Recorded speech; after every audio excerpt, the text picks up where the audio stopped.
হাসতে পারলেই জীবন সুন্দর। আসসালামু আলাইকুম everyone, welcome back to my new video. বেশ অনেকটা দিন পরে আপনাদের সাথে এই ভিডিওটা শেয়ার করছি। আশা করি দেখতে অনেক ভালো লাগবে।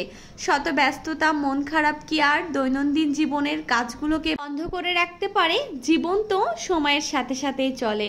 সময়ও যেমন থেমে থাকে না, জীবনের প্রত্যেকটা কাজও তেমনই থেমে থাকে না। সকাল সকাল উঠে আগে নিজে ফ্রেশ হয়ে নিয়েছি। আমার হাজবেন্ড অফিসেও চলে গিয়েছে আর এখন আমি রুমটা সুন্দরভাবে গুছিয়ে নেব। বাসায় আসার পরে বাসাটার অবস্থা বিধ্বস্ত ছিল, কারণ আমার হাজবেন্ড অফিসের চাপে তেমন কোনোভাবেই বাসাটা সুন্দর করে গুছিয়ে রাখতে পারে না। সে আসে, দুইটা খাবার খেয়ে আবার চলে যায়। এভাবেই আমি না থাকলে তার দিন কেটে যায়। সেজন্য সে আমাকে বাবার বাসায়ও যেতে দেয় না, কিন্তু ওই যে আমার পরীক্ষা ছিল, যেতে তো হবেই। আর আমার বাবার বাসায় যেতে খুব ভালো লাগে। এরপরে মায়ের কাছে কিছুদিন থাকতে প্রত্যেকটা মেয়েরই ভীষণ ভালো লাগে। পরে আবার সেই নিজের জীবন শুরু, সংসার জীবন। ডাইনিং রুমটা সুন্দর করে গুছিয়ে এখন সুন্দর করে ঝাড়ু দিয়ে নেব। আজকে অবশ্য মুছতেও হবে, না হলে অনেকটা ময়লা জমে আছে। ঘরের বউ যদি ঘরে না থাকে, ঘর কি আর সুন্দর থাকে? আমার তো মনে হয় এই বাসাটা যতই সুন্দর করে রাখা হোক না কেন, আমি ব্যতীত কেউই এই বাসাটা টিপটাপ করতে পারবে না। জন্য সকাল থেকে শুরু করেছি রুম গোছাইতে। বাসা ছেড়ে দিব তো কি হয়েছে, যতদিন থাকবো, যতক্ষণ থাকবো, বাসাটা নিজের মতো করে সুন্দর করে গুছিয়ে রেখে থাকবো। মাঝে মাঝে না চাইতেও জীবনে এমন এমন ঘটনা ঘটে যেটা কাউকে বলার মতোও না, সহ্য করার মতোও না।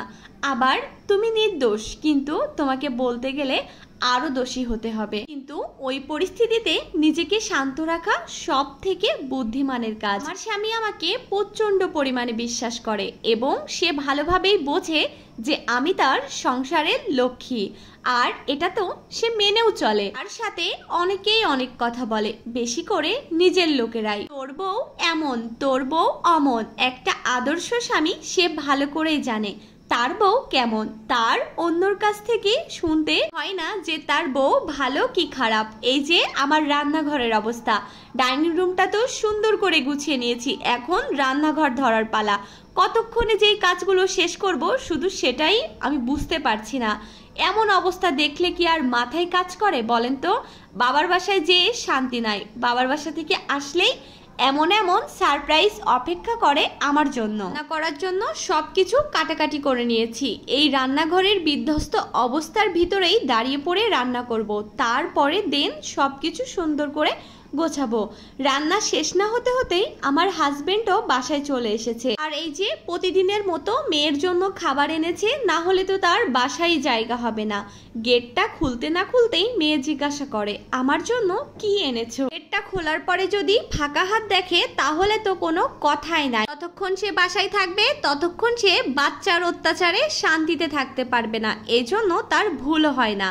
এই যে আমি আমার বাসা থেকে আমার কাঁঠাল এনেছি, সেগুলো সুন্দর করে রেখে দিয়েছি। আর এই রুমটাও সুন্দর করে গুছিয়ে নিয়েছি। যেহেতু আমরা খুব তাড়াতাড়ি বাসা ছেড়ে দিব, এবার আসলেই ছেড়ে দিব, এই জন্য সব কিছু সুন্দর করে সেট আপ করেও নিচ্ছি। যতটা পারবো তাড়াতাড়ি গুছিয়েও রাখবো। আমার রান্না বান্নাও শেষ। আজকে রান্না করেছি লাউ শাক দিয়ে পুঁটি মাছ, শোল মাছ দিয়ে মিষ্টি কুমড়ো আর আম ডাল। তোমরা কে কে এই টক আম ডাল খেতে পছন্দ করো অবশ্যই আমাকে জানিও। আমার তো ভীষণ ভালো লাগে টক টক ডাল খেতে। এখন আমি রান্নাঘরটাও গুছিয়ে নেব। অনেকক্ষণ কাজ করার পরে, কষ্ট করার পরে এই যে আমার রান্নাঘরের অবস্থা। রান্নাঘরটা এমন দেখতে প্রত্যেকটা মেয়েরই ভালো লাগে। সুন্দর করে গোছানো থাকবে, জায়গার জিনিস জায়গায় থাকবে, আর প্রত্যেকটা থালা বাসন পরিষ্কার থাকবে। আজ আর বেশি কিছু শেয়ার করব না, অনেক কাজ করেছি আর অনেক ক্লান্ত। এখন একটু রেস্ট নেবার পালা। ভিডিওটা কেমন হয়েছে অবশ্যই জানিও। ভালো থেকো, সুস্থ থেকো। আল্লাহ হাফেজ।